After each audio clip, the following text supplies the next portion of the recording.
दिल्ली के बाहरी इलाके में एक पुरानी गली थी जिसका नाम ज्यादातर लोगों ने कभी नहीं सुना था, चांद वाली गली। यह गली बाकी शहर की चकाचौंध से बिल्कुल अलग, एक वीरान और धुंधली जगह थी। यहाँ न स्ट्रीट लाइट्स थीं, न कोई आवाज, सिर्फ अंधेरा और अजीब सी सर्द हवा। 21 वर्षीय कव्या ने हाल ही में दिल्ली यूनिवर्सिटी में पत्रकारिता का कोर्स शुरू किया था। उसे क्राइम और रहस्यमयी घटनाओं पर रिपोर्टिंग करने का बहुत शौक था। एक दिन इंटरनेट पर उसे एक ब्लॉग मिला जिसमें लिखा था, चांद वाली गली में पिछले 10 सालों में गुमशुदा लोगों की गिनती लगातार बढ़ रही है, लेकिन पुलिस ने हर बार इसे स्वाभाविक लापता होना कहकर फाइल बंद कर दी। कव्या को यह मामला दिलचस्प लगा। उसने इस गली पर स्टोरी करने की ठानी। जब उसने अपने कॉलेज के प्रोफेसर से इस बारे में बात की तो उन्होंने तुरंत मना कर दिया। कव्या, उस गली के बारे में कोई बात नहीं करता। कुछ तो है वहाँ जो दिखता नहीं लेकिन रहता जरूर है। कव्या की जिज्ञासा और बढ़ गई। अगली रात रिकॉर्डर और कैमरा लेकर वो चुपचाप चांद वाली गली पहुंची। चारों तरफ सन्नाटा था। दीवारों पर अजीब सी काली छायाएं मंडरा रही थीं। अचानक एक दरवाजा खुद ब खुद खुला। किसी ने धीरे से कहा, अब तू भी यहीं रहेगी। कव्या चौंक गई, लेकिन वहां कोई नहीं था। उसकी रिकॉर्डिंग में सिर्फ एक ही चीज कैद हुई, एक लड़की की सिसकती हुई आवाज, मुझे बचा लो, कोई है यहाँ जो आत्माओं को बांध कर रखता है। कव्या ने जैसे तैसे खुद को संभाला और रिकॉर्डर की आवाज दोबारा सुनी। वो सिसकती लड़की बार बार एक ही बात कह रही थी, यहाँ कोई है जो हमें छोड़ता नहीं, मत आओ यहाँ। रात का समय था और चारों ओर इतना घना सन्नाटा था कि उसकी अपनी सांसों की आवाज भी डरावनी लग रही थी। वो तेजी से उस गली से बाहर निकली और अपने कमरे में लौट आई, पर उस रात वो सो नहीं सकी। बार बार उसे दरवाजे के खुलने की आवाजें आती और हर बार वही फुसफुसाती आवाज उसके कानों में गूंजती, तू वापस आएगी, तुझे आना ही होगा। अगले दिन कव्या ने रिकॉर्डिंग कॉलेज में अपने दोस्त राहुल को सुनाई। राहुल टेक्निकल एक्सपर्ट था और उसने रिकॉर्डिंग को एनालाइज किया। उसने कहा, ये कोई नॉर्मल आवाज नहीं है, ये बैकवर्ड मैसेजिंग जैसी लगती है, कोई पुराने जमाने की तकनीक जिसमें आत्माओं से संवाद करने की कोशिश की जाती थी। कव्या हैरान रह गई। वो सोचने लगी, क्या वाकई कोई आत्मा उस गली में कैद है? उसी शाम राहुल और कव्या ने तय किया कि वे फिर से चांद वाली गली जाएंगे, लेकिन इस बार दिन के उजाले में। गली में जाते वक्त उन्हें एक पुराना किताबों की दुकान दिखा, बिल्कुल गली के कोने पर। दुकान का नाम था रजा बुक्स एंड मैजिक। अंदर एक बूढ़ा आदमी बैठा था जिसकी आंखों में रहस्यमयी चमक थी। कव्या ने पूछा, चांद वाली गली में क्या कभी कुछ अजीब हुआ है? वो बूढ़ा आदमी कुछ देर चुप रहा, फिर बोला, वो गली पहले श्मशान हुआ करती थी। मुगलों के जमाने में वहाँ काले तांत्रिक साधना करते थे। जो भी वहाँ मरता उसकी आत्मा वहीं रह जाती थी। राहुल ने पूछा, तो अब भी कोई साधना कर रहा है क्या? बूढ़ा बोला, हाँ। और तुम दोनों जिस दरवाजे के पास गए थे वो कभी एक तांत्रिक की कोठरी थी और अब भी वहाँ कोई है जो मर चुका है पर मरा नहीं। बूढ़े ने कव्या को एक छोटी सी तांबे की ताबीज दी, इसे हमेशा अपने पास रखना वरना वो तुझे अपने साथ ले जाएगा। गली का रहस्य और गहरा हो चुका था। अब ये सिर्फ एक रिपोर्ट नहीं थी, ये कव्या की जिंदगी का सवाल बन चुकी थी। तांबे की ताबीज लेकर कव्या और राहुल ने उस रात फैसला किया कि अब बिना तैयारी के गली में दोबारा नहीं जाएंगे। उन्होंने गली और उसके इतिहास पर रिसर्च करना शुरू किया। पुराने अखबारों, पुलिस रिपोर्ट्स और लाइब्रेरी के दस्तावेज खंगालते हुए उन्हें पता चला कि सन 1967 में चांद वाली गली में कई बच्चों के लापता होने की खबरें आई थीं। आखिरी केस एक लड़की समीरा खान का था जो स्कूल से लौटते हुए गायब हो गई थी। उसका शव कभी नहीं मिला, लेकिन एक रिपोर्ट ने सबका ध्यान खींचा। एक छोटे कॉलम में लिखा था, गली के आखिरी मकान नंबर 76 में कुछ अनजान गतिविधियां होने की खबर है। मकान के नीचे एक तहखाना है जो कई सालों से बंद पड़ा है। मकान नंबर 76 वही जगह है जहां दरवाजा अपने आप खुला था। राहुल ने कहा, अगर तहखाना अब भी वहां है तो हमें देखना चाहिए कि अंदर क्या है। कव्या थोड़ी डरी, लेकिन उसने हिम्मत जुटाई। अगले दिन वो दिन के उजाले में मकान नंबर 76 पहुंचे। मकान पूरी तरह जर्जर था, दरवाजे सड़ चुके थे, खिड़कियां टूटी हुई थीं और चारों ओर धूल ही धूल थी। अंदर घुसते ही उन्हें सड़ी गंध का एहसास हुआ। दीवारों पर पुराने समय की चित्रकारी और कुछ अजीब से निशान बने थे, जैसे किसी तांत्रिक विधि के। फिर अचानक राहुल को फर्श पर एक लोहे की अंगूठी दिखी। वो जमीन से अलग थी। उन्होंने खींच कर देखा तो नीचे एक लकड़ी का दरवाजा था, तहखाना। कव्या की सांसें तेज हो गई। उन्होंने टॉर्च जलाई और दरवाजा खोला। सीढ़ियां नीचे अंधेरे में उतरती थीं, जैसे किसी गहरी खाई की ओर। जैसे ही वे नीचे उतरे, हवा ठंडी और भारी हो गई। चारों ओर अजीब सी फुसफुसाहटें थीं। एक कोने में पुराना लोहे का पिंजरा रखा था जिसमें किसी को कभी बंद किया गया हो। उस पर खून के धब्बे सूखे पड़े थे। तभी पीछे से दरवाजा जोर की आवाज से बंद हो गया। ठाक! दोनों चौंक गए। ऊपर जाने की सीढ़ियां अब एकदम अंधेरे में खो चुकी थीं और तभी एक धीमी आवाज आई, मैं अब भी यहाँ हूँ। तहखाने की दीवारों पर हल्की सी नीली चमक फैल रही थी। वो रोशनी किसी प्राकृतिक स्रोत से नहीं आ रही थी, जैसे किसी ने पुरानी आत्माओं की ऊर्जा को कैद कर रखा हो। कव्या और राहुल दोनों की सांसें तेज चलने लगी। कव्या ने टॉर्च घुमाई और सामने की दीवार पर कुछ लिखा देखा। वो उर्दू और संस्कृत का मिश्रण था जिसे समझना आसान नहीं था, लेकिन एक वाक्य साफ दिख रहा था, जिसने मुझे जगाया है, अब वो सो नहीं पाएगा। राहुल ने कानों में आवाज सुनी, एक औरत की, सिसकती हुई, मेरी रूह को आजाद करो। वो आवाज उसी समीरा की थी जिसका जिक्र रिपोर्ट में था। फिर अचानक अचानक तहखाने की गहराई में एक परछाई हिली। वो धीरे धीरे आगे बढ़ रही थी। न कोई चेहरा, न हाथ पांव, सिर्फ एक धुंधली स्याह आकृति। कव्या ने कांपती आवाज में पूछा, तुम कौन हो? परछाई रुकी। उसकी जगह से एक जलती हुई लाल आंख बाहर निकली और सीधा कव्या को देखने लगी। मैं वही हूँ जिसे तुमने परेशान किया है। वो आकृति अब इंसानी आकार लेने लगी थी। एक लंबी काली काया, गले में अस्थियों की माला और आंखों में आग। वो एक तांत्रिक था जिसे इस तहखाने में जिंदा दफन कर दिया गया था सदियों पहले, क्योंकि उसने बच्चों की बलि देकर अंधे शक्तियों को बुलाने की कोशिश की थी। उसका नाम था बलराज तांत्रिक। राहुल ने तुरंत कव्या को वो ताबीज पकड़ा जो किताबों वाले बूढ़े ने दिया था। तांत्रिक की आंखें उस ताबीज को देखकर भड़क उठी। यह आग है मेरे लिए, लेकिन अब देर हो चुकी है। अचानक जमीन हिलने लगी, दीवारें चटकने लगीं और तहखाने में बंद एक और गुप्त दरवाजा खुल गया, जिसके पीछे जलता हुआ गोल चक्र बना था। तांत्रिक की यज्ञ वेदी। उस वेदी पर किसी की आत्मा बंधी हुई थी। वही लड़की समीरा। वो हवा में तैर रही थी, आंखों से आंसू बहते हुए। उसने धीमे स्वर में कहा, कव्या, अगर तुम मेरा नाम 3 बार पुकारोगी तो मैं तुम्हें रास्ता दिखा सकती हूँ। कव्या की हथेलियां पसीने से भीग चुकी थीं। सामने जलती यज्ञ वेदी में बंधी आत्मा अब साफ दिखाई दे रही थी। एक किशोरी जिसके शरीर पर अदृश्य जंजीरों के निशान थे। समीरा की रूह कांपती हुई सी लग रही थी, लेकिन उसकी आवाज में दृढ़ता थी। मेरा नाम पुकारो 3 बार, पूरी श्रद्धा से। कव्या ने कांपती आवाज में कहा, समीरा, समीरा, समीरा। जैसे ही तीसरी पुकार खत्म हुई, वेदी से एक तेज नीली चमक उठी और तहखाना जोरों से गूंज उठा। समीरा की आंखों से आंसू बहने लगे, लेकिन अब उसका चेहरा शांत था। उसी पल बलराज तांत्रिक की आकृति गुस्से से चिल्लाई, नहीं, ये मेरी आत्मा है, इसे कोई नहीं ले जा सकता। उसका शरीर अब और बड़ा और भयानक हो चुका था। हवा में जोर की सनसनाहट भर गई। कव्या और राहुल दीवार से चिपक गए। राहुल ने जेब से तांबे की ताबीज निकाली और समीरा की आत्मा की ओर फेंकी। ताबीज ने हवा में उड़ते हुए आग पकड़ ली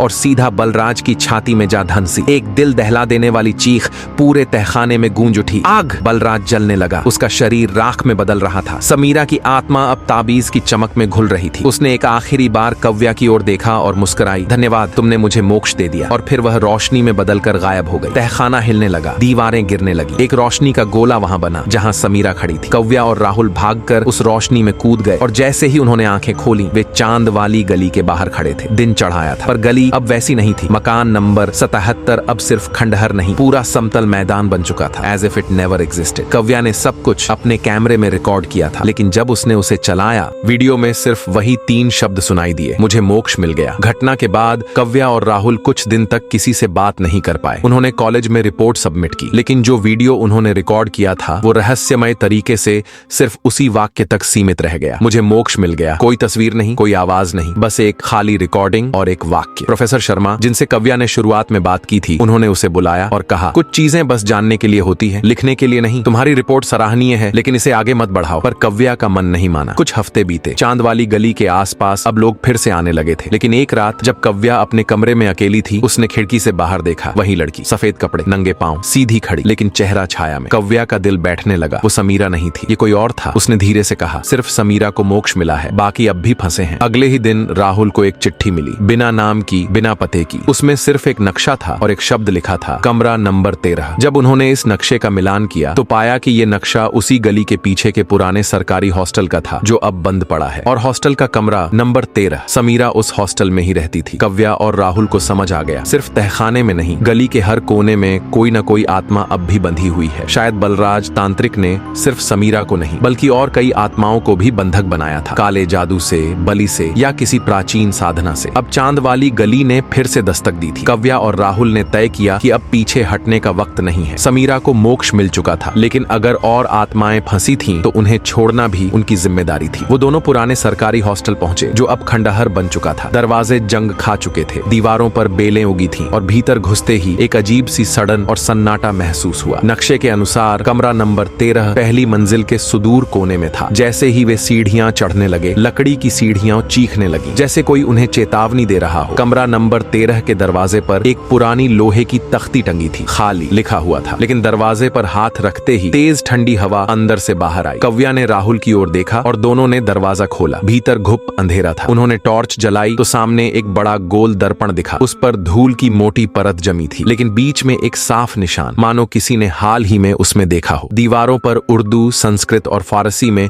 कुछ मंत्र लिखे थे। वहां एक लकड़ी की अलमारी भी थी, जिसमें कई पुरानी फाइलें और एक डायरी रखी थी। डायरी पर नाम था बलराज। राहुल ने डायरी खोलकर पढ़ा, मैंने अब 6 आत्माओं को बांध दिया है। समीरा सबसे शक्तिशाली है, पर कमरा 13 में जो बंद है वो मेरी भी सुनता नहीं। कव्या ने घबरा कर पूछा, मतलब बलराज के भी नियंत्रण से बाहर कुछ है। और तभी दर्पण में कुछ हिलता दिखा। दर्पण की सतह पर अब धुंधली आकृतियां नजर आने लगी। 6 चेहरे बच्चों के और एक और चेहरा, अधजली त्वचा, खून से सनी आंखें और भयानक मुस्कान। दर्पण से आवाज आई, तुमने समीरा को छुड़ाया पर मुझे नहीं रोक पाओगे। कमरा नंबर 13 में बलराज से भी अधिक भयावह ताकत बंद थी। एक ऐसी आत्मा जिसे बलि नहीं बल्कि प्रतिशोध चाहिए था। कमरा नंबर 13 में अब सिर्फ अंधकार नहीं था, वहां एक जागती हुई शक्ति थी जो सांस ले रही थी दर्पण के भीतर। कव्या ने डरते हुए पूछा, ये बलराज नहीं है तो कौन है? राहुल डायरी के पन्ने पलटता गया और उसे एक आखिरी एंट्री मिली जिसमें लिखा था, जिस आत्मा को मैंने गलती से बुला लिया था वह किसी इंसान की नहीं, अंधेरे की थी। उसने मेरे साधनों को अपने नियंत्रण में ले लिया। कव्या समझ गई, बलराज असली राक्षस नहीं था, उसने किसी और को बुलाया था, प्राचीन अंधेरे से उठी आत्मा को, जिसे उसने खुद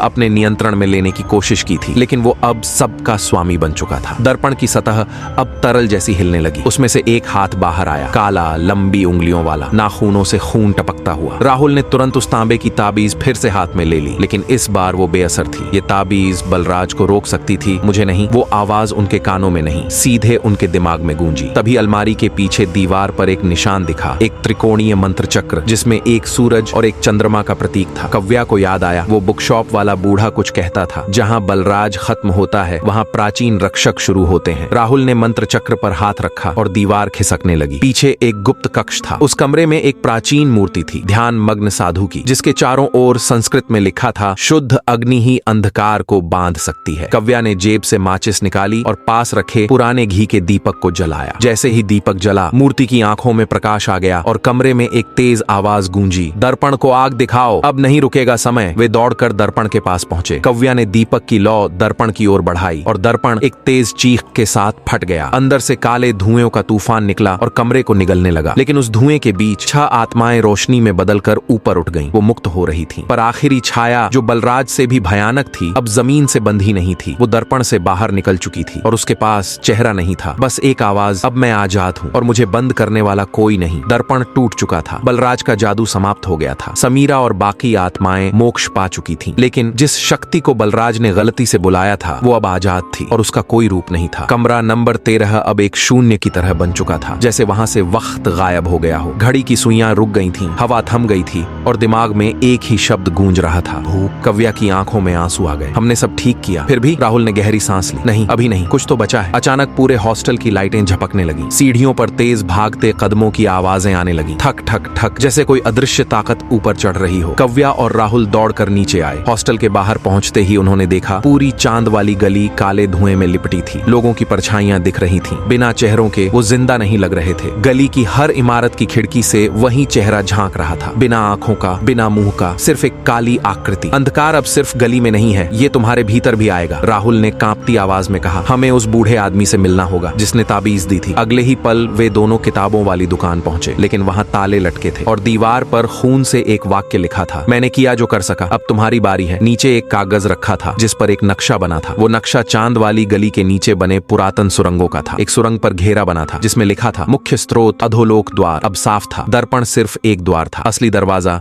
जमीन के नीचे था। कव्या और राहुल ने जब किताब की दुकान से मिले नक्शे को गौर से देखा तो उसमें एक सुरंग थी जो चांद वाली गली की सबसे पुरानी कोठी के नीचे से जाती थी, कोठी नंबर 9। ये वही कोठी थी जहां कई साल पहले एक पूरा परिवार रहस्यमय तरीके से गायब हो गया था। राहुल ने गहरी सांस ली। हम नीचे जाएंगे, लेकिन इस बार पूरी तैयारी के साथ। उन्होंने मंदिर से गंगा जल, बुक शॉप से मिली बची हुई ताम्र ताबीजें और एक प्राचीन मंत्र जाप रिकॉर्डिंग अपने मोबाइल में डाल ली। रात के तीसरे पहर जब गली में घना सन्नाटा था, वो दोनों कोठी नंबर 9 में घुसे। अंदर चारों ओर धूल, जले हुए फर्नीचर और दीवारों पर खून से बने चिन्ह थे। पर कोठी का केंद्र, जिसे नक्शे में मुख्य बिंदु बताया गया था, एक भारी सी पत्थर की स्लैब थी। राहुल ने जैसे ही स्लैब को हटाया, नीचे एक गहरी सुरंग दिखाई दी। उसे सड़ी हुई मांस जैसी गंध आ रही थी। वे नीचे उतरे। सुरंग में उतरते ही हवा बदल गई। दीवारों पर असामान्य आकृतियां बनी थीं, अर्ध मानव, अर्ध राक्षस। सुरंग के अंतिम छोर पर एक विशाल द्वार था, लोहे और हड्डियों से बना हुआ। उस पर लिखा था, जो एक बार भीतर गया वापस मनुष्य नहीं रहा। कव्या ने कांपती हुई उंगलियों से गंगा जल की एक बूंद दरवाजे पर छिड़की। दरवाजा एक गहरी गर्जना के साथ खुला। भीतर एक अंधकार का महासागर था। बीचों बीच एक काले पत्थर का स्तंभ खड़ा था जिस पर लाखों चीखती आत्माएं चिपकी थीं। और वहीं उस स्तंभ के नीचे बैठा था वह, बिना चेहरा, बिना नाम, सिर्फ अंधकार। वो उठा। उसकी आंखें नहीं थीं, लेकिन उसकी उपस्थिति पूरे सुरंग में बिजली की तरह फैल गई। तुम्हें लगा था समीरा को मुक्त करके कहानी खत्म खत्म हो गई? नहीं, वो तो सिर्फ पहला द्वार था। अब मैं स्वयं निकलूंगा मनुष्यों की दुनिया में। कव्या ने एक आखिरी बार राहुल की ओर देखा। राहुल ने मोबाइल पर मंत्र जाप चलाया, गंगा जल को स्तंभ की ओर फेंका और दोनों ने मिलकर ताम्र ताबीज स्तंभ पर चिपका दिए। एक तीव्र प्रकाश फैला, आत्माओं की चीखों ने गूंज भर दी। अंधकार चीखने लगा, नहीं, अभी नहीं, मैं अधूरा हूँ। लेकिन तभी स्तंभ चटक गया और उसके अंदर की शक्ति विस्फोट के साथ बिखर गई। अगले ही पल शांति। जब दोनों होश में आए, वे कोठी नंबर 9 के बाहर थे। सूरज की पहली किरण उनके चेहरे पर पड़ी। चांद वाली गली साफ लग रही थी, सामान्य, जैसे